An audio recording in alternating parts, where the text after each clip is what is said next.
কি যোগ্যতা আছে? তোর কোন যোগ্যতায় তুই গাল দিস? কোন যোগ্যতায় তুই গাল দিস?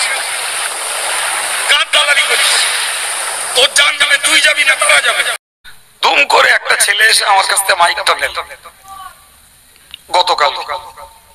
মাইক নিয়ে বলছে আমি একটা কথা বলার জন্য হুজুরের কাছ থেকে মাইক নিলাম। কি কথা?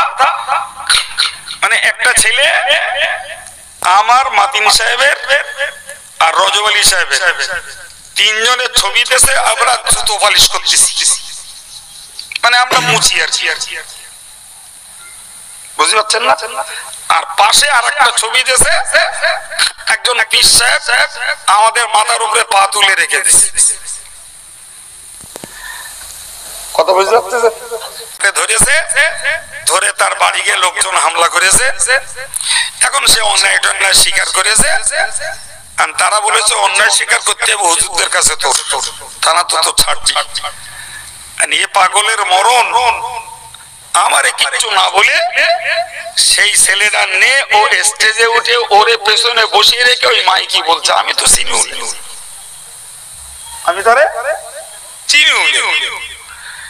ও বলে টলে বলছে যে এই সেই ছেলেটা যে হুজুরির নামে এ মুচি সাজিয়ে হুজুরেরই জুতো পালিশ করিয়েছে, তো ও হুজুরের কাছে ক্ষমা চাবে।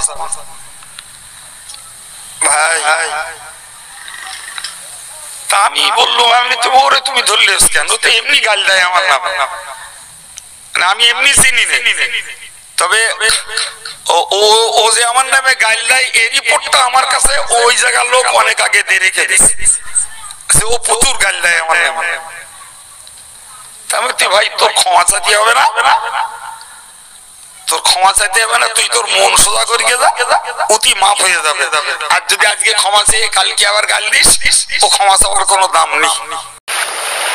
তোর কি করে গাল দিস? তোর কি যোগ্যতা আছে? তোর কোন যোগ্যতায় তুই গাল দিস? কোন যোগ্যতায় তুই গাল দিস? কার দালালি করিস? তোর জান যাবে, তুই যাবি না তারা যাবে।